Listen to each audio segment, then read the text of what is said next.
We're following closely the spate of violence in Indonesia in the context of nationwide demonstrations. We stress the importance of dialogue to address the public's concerns. It is also important that the media is permitted to report on events freely and independently.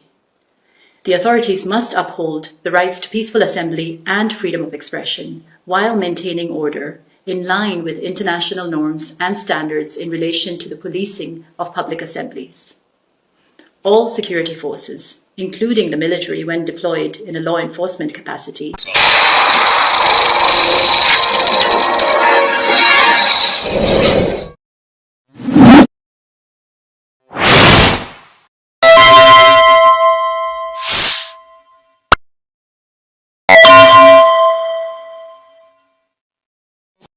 Assalamualaikum warahmatullahi wabarakatuh. Pemirsa, PBB murka ya, tindak kekerasan aparat kepada massa pendemo yang berakhir dengan kematian sejumlah korban tewas dan minta untuk segera diusut tuntas.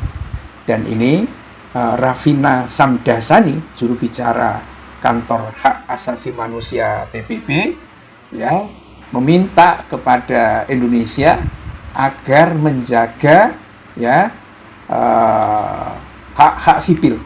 Dia katakan, kami memantau dengan seksama serangkaian kekerasan di Indonesia yang dilakukan oleh aparat dalam konteks protes nasional atas tunjangan parlemen, langkah-langkah penghematan, pajak, dan yang kemudian direspon dengan kekuatan yang tidak perlu atau tidak proporsional oleh aparat keamanan. Kami menekankan pentingnya dialog untuk mengatasi kekhawatiran publik.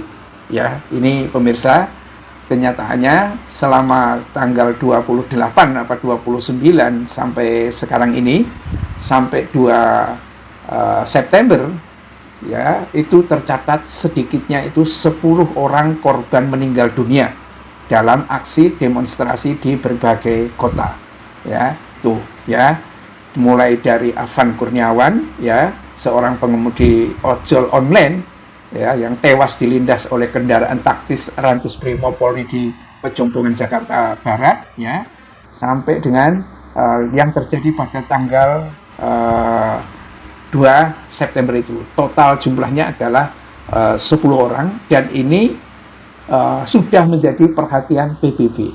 Ya, kalau hak asasi manusia, ya ini juru bicara kantor United Nations Human Rights, ya hak asasi manusia PBB, ya Rafina Samdasani ini, kalau sudah memberikan pernyataan kayak begini, maka pemerintah Indonesia ini akan susah dalam pergaulan internasional. Pasti dia akan ditanya ini dan itu. Kenapa aparat Anda kamu biarkan? Sementara polisi itu kan bayar pajak, ya.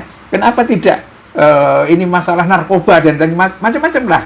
Tapi dalam konteks ini memang ya dia tekankan bahwa pihak berwenang harus menjunjung tinggi hak untuk berkumpul secara damai dan kebebasan berekspresi, sekaligus menjaga ketertiban sesuai dengan norma dan standar internasional ya, terkait dengan pengamanan pertemuan publik ya, demo-demo itu. Semua aparat keamanan termasuk militer ketika dikerahkan dalam kapasitas penegakan hukum harus mematuhi prinsip-prinsip dasar penggunaan kekuatan dan senjata api oleh aparat penegak hukum itu ya, tidak boleh digunakan ya. Ini berbeda kayaknya dengan apa yang disampaikan oleh Listio Sigit Prabowo itu ya, tembak saja katanya kalau masuk itu. Tetapi beruntunglah sekarang ini demo-demo itu akhirnya sudah berhenti. Kenapa sampai berhenti? Ya kan? Pertama tampaknya ada ketakutan dari pemerintah juga, karena memang mereka ceroboh, ya kan? Dalam situasi di mana pajak mau dinaikkan tinggi, mereka malah menaikkan gaji, kemudian joget-joget. Ini yang menyinggung perasaan banyak orang. Dan pejabatnya, bajingannya itu banyak, malingnya banyak. Ketangkap tangan ya, yang dilakukan oleh Kejaksaan Agung itu ada 11 triliun. Terus yang dipamerkan itu sekitar 2 triliun. Itu satu kontainer itu, duit itu, pemirsa. Dan itu pasti tidak akan online, pasti mereka tidak mau karena tidak ingin terlacak. Jadi uang cash itu ditimbun di berbagai bunker. Itu yang tampaknya mendorong si Bentor Suryadi itu, kalau misalnya Jokowi itu ada yang bela Jokowi tidak korupsi, udah dibongkar aja bunkernya itu, berapa isinya duit yang ada di bunkernya Jokowi itu. Tinggal begitu aja. Dan kemungkinan itu akan dilakukan kalau Prabowo dan Jokowi sudah tumbang semua, ada pemerintahan yang adil. Tapi yang jelas ya, kekerasan yang dilakukan oleh aparat sekarang ini mendapatkan perhatian khusus kepada PBB, dan itu juga akan direkomendasikan kepada orang-orang yang melakukan mau investasi. Hati-hati, ya kan? Apalagi kalau investasi barat itu termasuk biasanya salah satu syarat adalah penegakan HAM, ya. Ini walaupun HAM yang ada di Indonesia katanya tidak menemukan macam-macam. Ya PK, ya kan, cuma cerutu aja yang digede-gedein. Dulu itu kelihatannya dia orang HAM, tetapi ternyata sekarang nggak pernah apa-apa. Dan sekarang malah HAM PBB yang menyoroti tentang 10 korban meninggal, ya kan. Ini catatan yang buruk bagi polisi, bagi aparat ketika menangani persoalan demo yang ada di Indonesia, di berbagai kota yang ada di Indonesia.